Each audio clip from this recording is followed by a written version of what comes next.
Oui, bonjour chers amis, très heureux de vous retrouver depuis Meat HaMachpelah à Hebron, la cité des patriarches.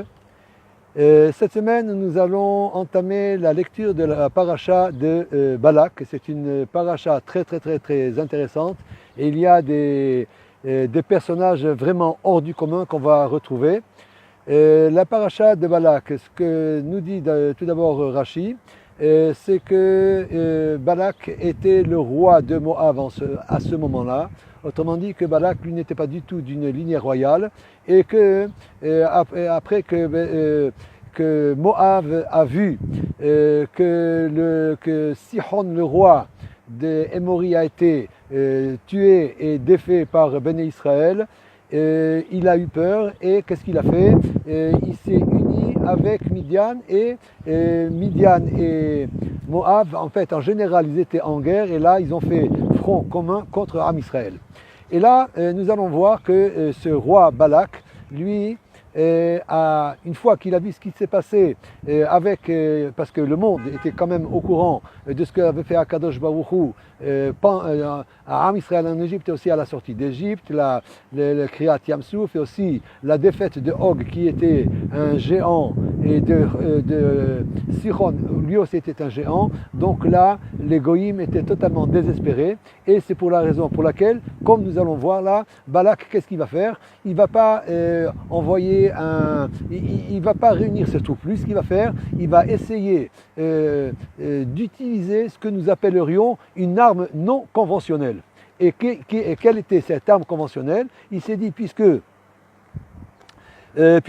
Am Israël a à sa tête Moshe Rabbeinu qui est prophète, donc lui, il va faire appel à un autre prophète qui s'appelle Bilam. Maintenant, la première question qui se pose, à savoir, pourquoi est-ce que Akadosh Baruch Hu, évidemment, les Nevi'im, c'était une des caractéristiques de Am Israël. La Nevoua, c'est un niveau spirituel très élevé qui permet, ce qu'on pourrait dire, un dialogue entre Akadosh Baruch Hu et l'homme. Et donc là, la question qui se pose, à savoir, pour Am Israël, on comprend que Am Israël a des Nevi'im et des prophètes. Maintenant, concernant les Goïm, Mapitom, pourquoi est-ce qu'ils auraient un prophète, autrement dit, une personne qui serait à même d'avoir un dialogue avec Akadosh Baruch Hu? La réponse est simple, étant donné que ce que nous disent nos sages, c'est que dans la fin des temps, afin que les Goïm ne viennent pas dire à Akadosh Baruch Hu, mais écoute, Akadosh Baruch Hu, si Am Israël est arrivé à ce niveau, la seule raison, c'est qu'ils avaient un prophète comme Moshe Rabbeinu.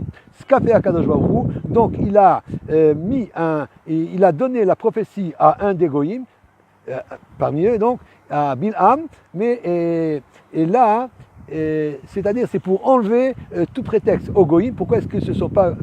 Pourquoi ils n'ont pas eu la même conduite spirituelle qu'Am Israël? Et ce que nos sages nous disent quelque chose d'incroyable, c'est que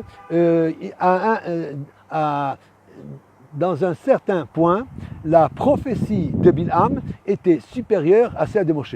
Maintenant, évidemment, dans l'histoire, on va voir qu'à partir du moment où Akadosh Baruch Hu donne des forces, même spirituelles, on voit que cette force, tout dépend comment est-ce qu'elle est utilisée. Si elle est utilisée dans le bien, on arrive évidemment à des Nevi'im comme Moshe Rabbeinu. Maintenant, cette même force, si elle est utilisée dans le mal, c'est sûr qu'on arrive au niveau de Bilham. Bon, maintenant, ce qu'on va voir, c'est que quand Balak plutôt fait appel à Bilham, pourquoi est-ce qu'il fait appel? Étant donné qu'il sait que la force de Bilham est dans sa bouche, et c'est pour cela que Balak a fait appel à lui. Maintenant, en lisant la Torah, en lisant cette paracha, il y a deux points principaux qui ressortent dans la personnalité de Bilham. D'une part, le premier point qui ressort, c'est que Bilham était une personne assoiffée d'honneur. Ça, c'est une chose. Et un autre point qui était très important, c'était l'appât du gain et en même temps aussi, en parallèle, une haine viscérale et incroyable contre Am Israël. Maintenant, qu'est-ce qui va se passer?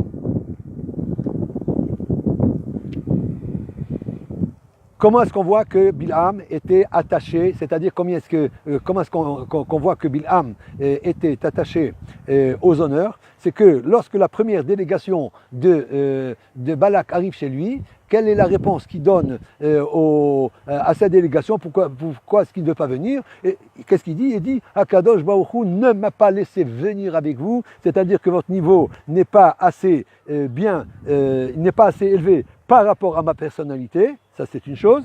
Et ensuite, comment est-ce qu'on sait que Bilham était attaché, c'est-à-dire qu'il était, assoiffé d'argent et qu'il n'a pas du gain? C'est que le message qu'il fait passer à Balak, il lui dit, même si Balak me donne sa maison emplie d'or, je ne ferai que ce que Akadosh Baruch Hu a dit. Et donc là, on voit que ce qui l'intéressait aussi énormément, c'était l'argent. Maintenant, d'un autre côté, qu'est-ce qu'on va voir? On va voir que une conduite assez étrange par rapport à ce qu'on veut vous dire maintenant. On vous a dit que Bilham était un monsieur plein énormément d'orgueil et qu'il était aussi très très riche. Or, ce qu'on voit, c'est que le matin, lorsqu'il s'est levé pour partir à son idée, maudire Israël, qu'est-ce qu'il a fait? Malgré son niveau, qui disait qu'il était même au-delà de la délégation du roi Balak, et malgré le nombre de serviteurs énorme qu'il avait, le matin, pour aller maudire Israël, c'est lui-même qui a préparé son ânesse, il a attelé, il a mis la selle dessus, etc.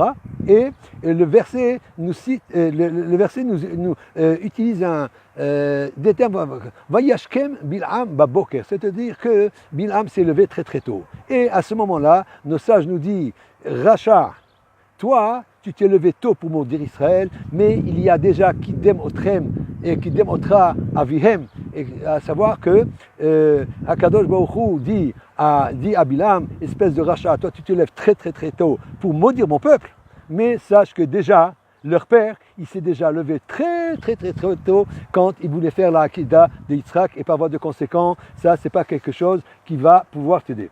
Maintenant, on va voir une chose aussi, c'est que quand il est parti pour maudire Israël, il est monté sur son ânesse. D'accord? Et à un moment donné, qu'est-ce qu'on voit? On voit que, à partir du moment où son ânesse ouvre la bouche, il avait une telle haine de Am Israël qu'il ne s'est même pas posé la question, mais comment est-il possible et comment se fait-il qu'une ânesse est en mesure de parler? Ça, c'est une chose. Et il y a aussi un deuxième point, à savoir, on voit à quel niveau est-ce que Akadosh Baruch Hu, il en a fait un sujet de moquerie. Dans quel sens? C'est que, à un moment donné, l'ânesse a vu le malach, n'est-ce pas? Et ça veut dire quoi là? C'est-à-dire qu'un âne, il a la possibilité de vision spirituelle, alors que lui, Bilham, qui était plus grand prophète que Moshe Rabbeinu, il n'a même pas pu voir, il n'avait pas la capacité de voir le malach, et ça, c'est quelque chose qui a été fait par Akadosh Baruch Hu pour voir en fait quel était le niveau de Bilham. Maintenant, on vous a parlé tout à l'heure de la puissance, de la prophétie de Bilham. On vous a dit qu'il y a un certain point où nos sages nous enseignent que sur un point, Bilham était plus fort que Moshe au niveau de la prophétie, lequel? C'est-à-dire que concernant Moshe, Akadosh Baruch Hu pouvait se manifester à Moshe Rabbeinu à tout instant. C'est-à-dire qu'en fait, c'était comme deux proches l'un de l'autre, d'une part.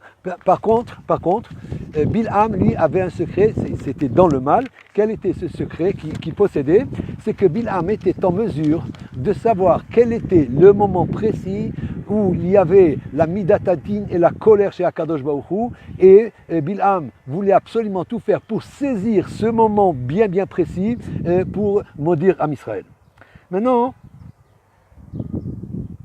ce qu'on voit, c'est que pas une fois, pendant tout le récit, chaque fois, Akadosh Baruch Hu essaye de dissuader Bil'am de venir maudire Israël. Pourquoi? Étant donné, il lui dit que qui Baruch Hu, car il est béni.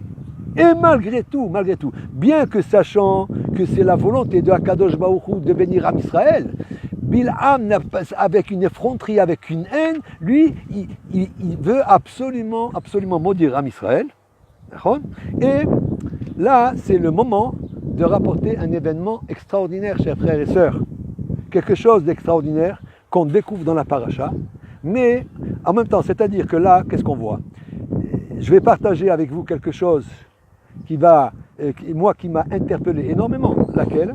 C'est que l'épisode de Bil'am s'est déroulé il y a à peu près, peut-être même un peu plus que 3000 ans. Et qu'est-ce qu'on voit? On voit que Bil'am, pour maudire Israël, qu'est-ce qu'il a fait? À 3 reprises, il fait ériger 7 autels, n'est-ce pas? Et maintenant, si on multiplie si on multiplie, ça nous fait 3 fois 7, ça fait 21, c'est-à-dire qu'en fait, Bil'am a érigé 21 autels pour maudire Israël. Et figurez-vous, c'est un parallèle incroyable, extraordinaire. L'année dernière, rappelez-vous très bien, il y a un organisme qui s'appelle l'UNESCO. Et l'UNESCO s'est réuni l'année dernière. Le comité de directeur de l'UNESCO est composé de combien d'États? Eh bien, soyez pas surpris.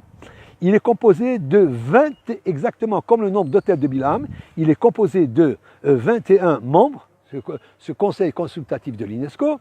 Bil'am voulait maudire Am Israël, il y a plus de 3000 ans, et le conseil de l'UNESCO a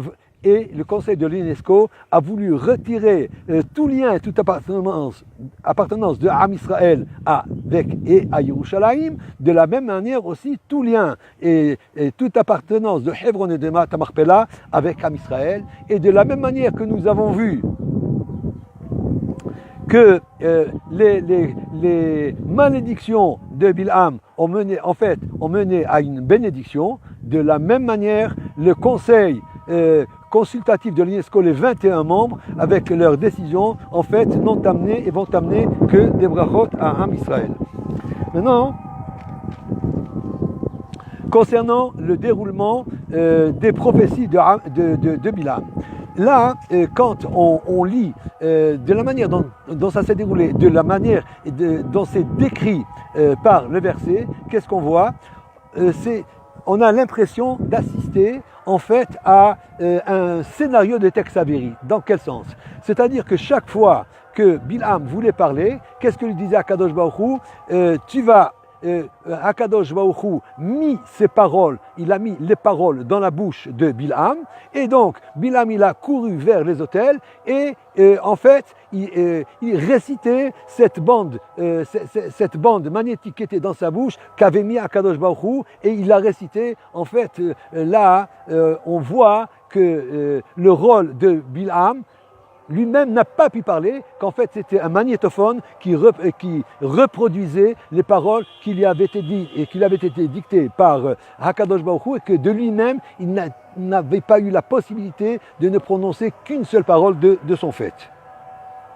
Maintenant, ce qu'il faut savoir, c'est que d'une part aussi, c'est que Bil'am, avec sa haine tellement grande, etc., tout cela, quand même, il a été le seul personnage de l'histoire à cerner la quintessence de toutes les qualités de Am Israël, c'est-à-dire Matovu alecha Yaakov mishkanotecha Israël, qu'elles sont belles tes tentes, Yaakov et tes demeures Israël, que Hen Am Levadad Yishkon Bagoim Lotrachab, c'est un peuple solitaire qui ne sera pas compté avec les autres peuples, etc. C'est-à-dire que d'une part, il développait il a réussi à toucher toutes les qualités merveilleuses d'Am Israël, à tel point que tout Bil'am qu'il était, il n'a pas pu se retenir de dire qu'il a demandé, il dit, oh, si seulement je pouvais avoir la même fin que Am Israël. Mais malgré ça, vous voyez, c'est quelque chose de merveilleux. Eh bien, imaginez-vous que malgré cela, Ce que nos sages nous enseignent, c'est que les sanctions que Akadosh Baruch Hu avait énoncées à l'égard de Am Israël dans le cas où il ne suivrait pas. Oui, chers amis, excusez-nous, nous avons été interrompus par les haut-parleurs du Moëzin. Nous vous rappelons où est-ce que nous étions, à savoir que Hachamim nous enseigne que les sanctions dites par Akadosh Baruch Hu pour Am Israël sont infiniment moins graves et moins pires que les bénédictions entre guillemets de Bilam. Maintenant, à la fin vous savez qu'on vous a dit que Bilham était un être assoiffé d'argent, qui voulait absolument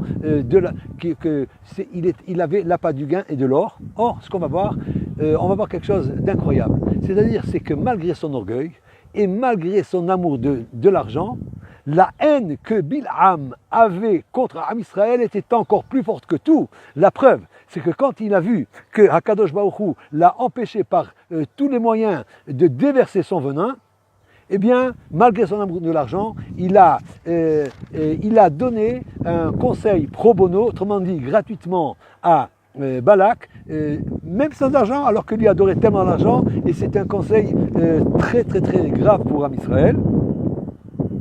Comment faire chuter Am Israël, comment faire tomber Am Israël, et il savait très très bien ce que nous disent nos sages, Elohehem shel Elle Soné Zima, le Dieu de Am Israël a horreur et a la haine de la débauche. Et en fait, qu'est-ce qu'il a fait, Bilham? C'est qu'avant que de repartir, il a donné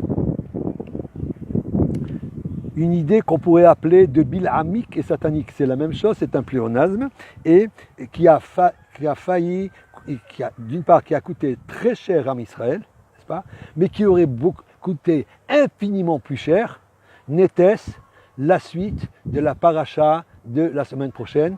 Nous vous envoyons depuis donc Meat HaMarpela toutes les brachot, que ce soit sur le plan spirituel et matériel, Refoua Shelema, et que Akadosh Baruch Hu reçoive et agrée toutes vos demandes et toutes votre filote dans le bien.